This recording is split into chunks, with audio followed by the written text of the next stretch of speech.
Alright, Filipino reaction. Okay, reaction video na naman tayo mga kaibigan. Eto na, Alice Go, Chinese nga. Walang record ng kasal ang mga magulang ni Go. Eto na, nagtitrending mga kaibigan. Ngayon. Ito po yung malala, Mayor. Nung pina-check ko po, ayan, wala pong record ng kasal.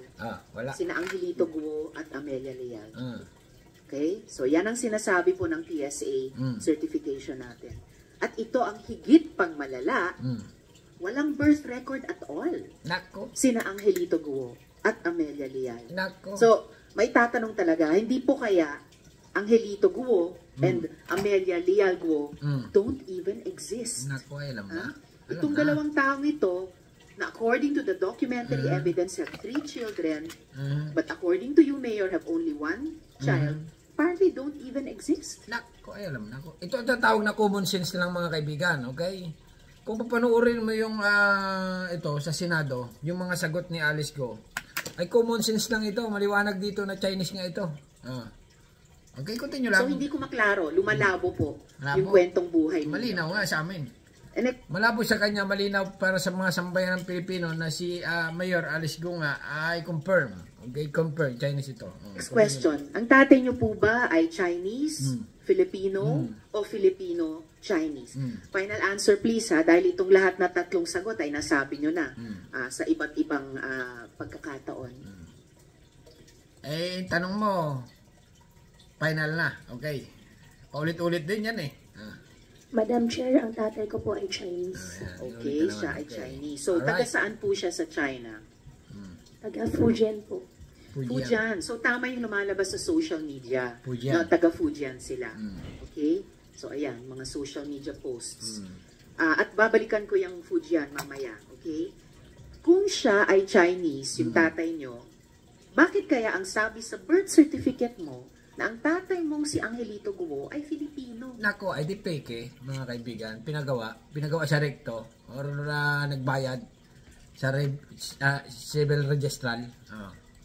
Bakit ganun? Your Honor, yung Angelito po, yan po yung Filipino name po ng tatay ko. Pero yung citizenship po yung tinatanong ko, Mayor. I had this check po eh. And the Chinese national cannot have 2 citizenships. Wala po silang dual citizenship. Why would you say he's a Chinese national with a Chinese passport? Wala, bawal. Okay? Ibig sabihin, pag Chinese ka, pumasok ka sa Pilipinas, Chinese ka pa rin. Okay, continue lang. Pero ang nakalagay sa birth certificate mo ay Pilipino siya. So, naiintindihan mo ba kung bakit ang gulo-gulo po ng kwentong buhay nyo tungkol sa pamilya nyo? So, bakit? Your Honor, yung tatay ko po ay Chinese passport holder. At siguro po, Your Honor, maganda rin po na i-check din po natin dun sa birth certificate ko po kung ano po yung mga naka-attach po na documents po sa kanila. Nako. Walang Malabo. problema sa pag-check sa attachments at itatanong din po namin yan mamaya. Pero, ang tinatanong ko po, bakit siya ay Chinese national with a Chinese passport at dahil wala silang dual citizenship, hindi siya pwedeng simultaneously Filipino citizen. Pero ang citizenship niya, pangalan Angelito Guo sa inyong birth certificate, ay Filipino siya. So bakit contradictory? Kung baga yung isa ay totoo pero yung isa ay kasinungalingan. Bakit po ganyan? Ay, pinagawa yan sa rito. Kaya nagbayad ng malaking pera. Okay, ganyan mga chikwa eh. Kasi nga, yung ibang Chinese sa Pilipinas, lifetime na nakatira mga kaibigan, Filipino citizen na papakilala nila. Pag hinanapan mo ng mga credential, yung birth certificate, Filipino rin sila. Kasi nga, bumayad ng malaking pera, o kaya pinagawa nga sa recto. Okay? Ganito yan eh, mga Chinese yan eh, halimbawa sa Pilipinas. Gawan mo ng yung aking anak, gusto maging Pilipino, gawan mo ng birth certificate. Siyempre, sa civil register yan. Sabihin na, Mr. Go, bawal ho ito eh. Kahit ano paraan, babayad na lang ako, malaki kapirahan, ganun. Mr. Go, talagang hindi pwede. Ganito ang gagawin ni Mr. Go. 5 milyon, babayad ako, gawin mo lang Filipino citizen ako at yung anak ko, ganon. Di ba? Sasabihin naman ay nako, ay 5 million, ayaw ko, baka ako makulong. Sabihin naman ng mister ko gagawin ko na 10 milyon. Di ba? Gawin mo lang Pilipino yung anak ko. Birth certificate lang naman. Di ba? Sabihin naman ng civil register, bawal talaga ito, mister ko, kasi Chinese kayo. Oo. Gagawin ko na 20 million. Total mo pera ka naman. Ito na, 20 million. Gawin mo lang ang birth certificate yung anak ko, Pilipino. At Pilipino na rin ako. Siyempre, yung Pinoy, magdadalawang isip. Mister ko, mahirap itong pinapagawa mo. Sasabihin naman ni mister, sige, sa'yo na lahat pera ko. Milyon-milyon na. Gawan mo lang na birth certificate ang anak ko. Gawin mo na rin ako Pilipino. Di ba? Ito na pera ko, iyon na lahat. Total mo kakarapang pera. Gawan mo lang na birth certificate. Nako, yan na. Okay, mga kaibigan. Kaya ito, yung birth certificate niyan ay maliwanag yan na pinagawa. Your Honor, ayaw ko po Pinagawa or nagbayad. magsinungaling. Ang tatay ko po ay Chinese. Chinese. At hindi po ako yung nag-prepare po ng birth certificate ko po. Dapat talaga yan question na yung civil registrar. Yung sa kung kaninong bayan man yon. Okay, makikita yan kasi nga yung birth certificate naging legit, mga kaibigan Naging legit kasi late registration. Pero bago maging late registration yan, pinapasa muna sa mga probinsya or sa mga bayan muna, di ba? Sa mga munisipyo muna. Okay? Bago yung munisipyo, ihuhulog yan doon sa NSO talaga, sa main. Para maging clear or para maging true copy. Na ito na nga, yun na, birth certificate niya, inilabas na at nakuha na nga sa NSO. Ayan, ngayon, imbestiga. Gawin ko na lahat, pera ko, iyo na lahat. Okay, so babalikan po natin. Ganun yan, mga kaibigan, na nagiging kalakaran sa Pilipinas sa mga Chinese. Kaya yung mga Chinese ay doon lang, okay, nangingitlog na nangingitlog.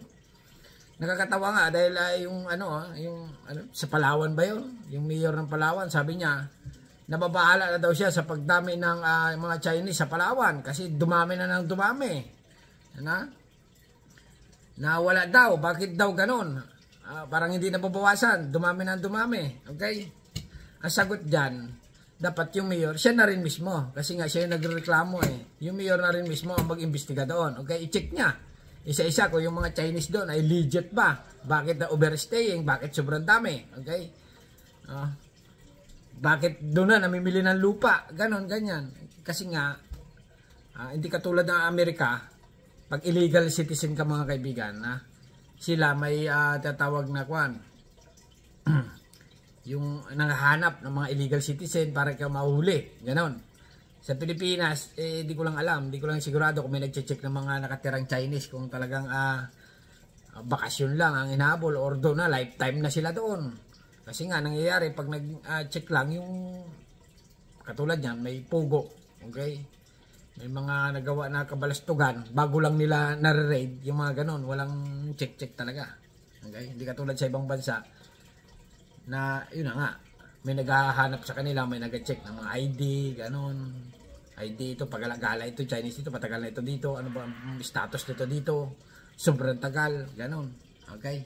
Okay, balik tayo, mga kaibigan, dito sa Yun talaga yung misteryosong birth certificate na yan. Bagamat hindi kayo ang naghanda, pero nung umabot na po kayo sa age of reason, sa legal age, lalo na naging local government official pa kayo, dapat talaga naiklaro, matagal na. And Mayor, I am sorry, but even your revised story, yung napanood po namin lahat sa media, sa balita, parang hindi rin po totoo. Your birth certificate is riddled with holes. And if your birth certificate is the basis of your citizenship, so pati po yung citizenship nyo ay riddled with holes. Kung Chinese ang tatay ninyo, based on your own self-declaration, well, sa ilalim ng 1973 Constitution, na yan ang umiiral na Constitution nung taon ng inyong pagkapanganak, 1986, kailangan Pinoy sinanay nyo para maging Pilipino rin kayo. Ganon. Ibig sabihin, kahit na mangitlog ka na matagal siya sa Pilipinas, overstaying ka ng halimbawa 10 taon, basta Chinese ka pa rin. Hindi ka pwede maging Pilipino. Okay? Pag nag-asawa ka ng Pinay, pwede ka siguro mag-stay, kaya lang hindi ka pwede maging Pilipino pa rin. Yung asawa mo, yung anak mo, pagiging Pilipino, ganon. Ganyan, alright? Continue lang. Pero itong Amelia Leal, whoever she is, kasambahay ba, o nanay ninyong tatlo, is a person with no birth record. So, how can you derive citizenship from a woman whose very existence is questionable? Talaga naman. Ito tinatawag na common sense. Okay? Paulit-ulit naman. Okay? Na ito na nga maliwanag si Alice Go. Ay kung hindi man siya spy ng China, ay siguro ay manager ito ng Pogo. Pogo. Okay? Alam mo yung Pogo, yung ibon, lumilipad. Hindi pala. Itlog ng Pogo. Joke lang. Okay? Yun yung casino. Okay? Na ito nga talaga yung mastermind sa tingin ko. Pero nakakapagtaka lang dito kay Alice Go. Kasi ang operasyon ng Pogo, kung siya naging mayor, 3 years lang. Si Alice Go, mayaman na noon pa eh. Ibig sabihin yung tatay. Yung tatay, mayroong something na ginagawa nung araw pa, kapirahan. Okay? Gawin mo na anak ko. Ito, ibigay ko na sa'yo pera. Lahat. Siguro sa recto, paspas. Ito na si Rox. Pagkalipas sa ilang taon, ito na naman. Nandito na naman ako. May anak na naman. Bago. Ito 5 milyon. Gawan mo ulit ng birth certificate anak ko. Alright. Joke lang. Okay, hanggang dito na lang mga kaibigan. Ano masasabi nyo? At subscribe my channel. Inuulit ko. Reaction video lang tayo. Per review. Per reaction. Joke lang. Per na per. Alright.